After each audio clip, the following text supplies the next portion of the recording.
In this video, I'm going to talk about Gran Turismo 7 and whether you should buy the game or not, whether you're an avid racing fan or whether you're just someone who wants to get into the series for the first time. I will hopefully be able to answer your question on whether you should buy or avoid.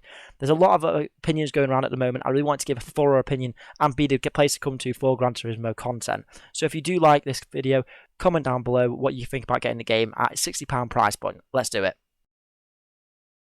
I know you all love my videos on SnowRunner and the crew, and hopefully the Gran Turismo will be the same. When you first start the game, you will be introduced to the Music Rally, which is a really cool and new style of gameplay we haven't seen before, and it's effectively where you race around to a song and try and beat it in the given time while finishing the song. And I really enjoy it. It's actually really fun to kill time while you're installing the game as well, but there's a lot more to do and there'll be more added. You'll obviously be given the map here as shown, and you'll be able to drive in different races across, starting off in smaller cars. Now I really do like this because it does show that you're not starting off in supercars, and I really prefer that because it's a lot more fun. And everyone who starts off in Gran Turismo wants to learn anyway, for the most part. Whether you're either a pro racer or you like driving these race cars, they're actually a lot of fun to use.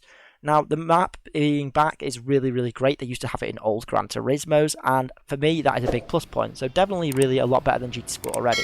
Where it does fall short, I feel, of GT Sport is that it doesn't offer as many races in the circuit races, unfortunately.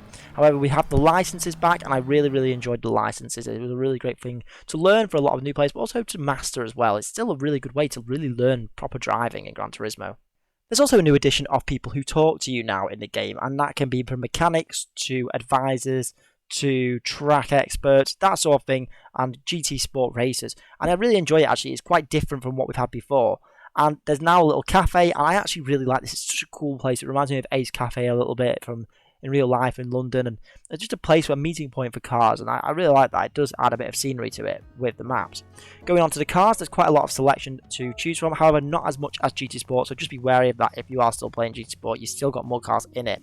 Scapes have been improved, and I absolutely love Scapes. If you don't know what Scapes is, it is an image as shown here where you can sort of stop and take a picture, and it just looks fantastic, as always in Gran Turismo Sport. They've made them really good. Racing on the track is still great and even better than before, in my opinion, so that has improved drastically, and driving in different ways and the way the bots are now are really different. Used cars are back, and I love used cars. This is a completely refresh from what we've seen in the original Gran Turismos, and it's just great to see. As for new cars, they are still there as well and look even better than before. I just think when you go on all the details about the cars, that's what I want to know as a car nerd, and I think it really adds to the flavour of the game. Don't forget, this is probably one of the prettiest games for car racing you can get.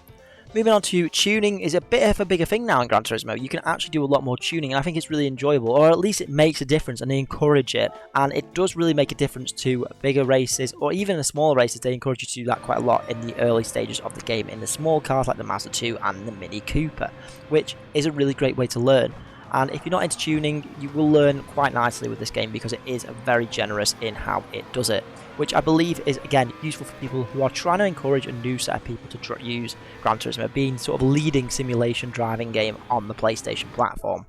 Along with the tuning garage, you also get the GT Auto, which is a service maintenance where you get to put wheels and wraps on. I'm not sure why it's not in the tuning. Maybe they wanted to separate it, but I really love the look of this. It looks so much cooler than it used to, and everything looks so crisp and sharp.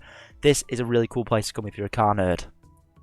So if you're new into racing or you're season pro, then you'll do just fine here, I think, for pretty much anyone, because it allows you to use certain customization and aids that can make you a better driver, even if you aren't that great.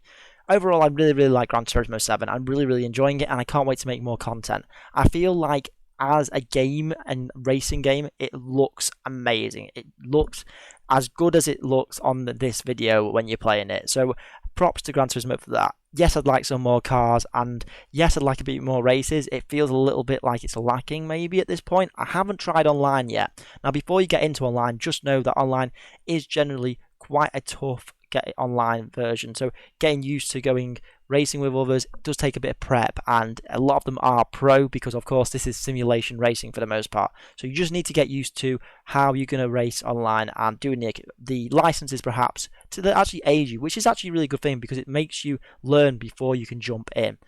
I do really like the car choices that have been selected at least, so for the most part I'm very happy with that.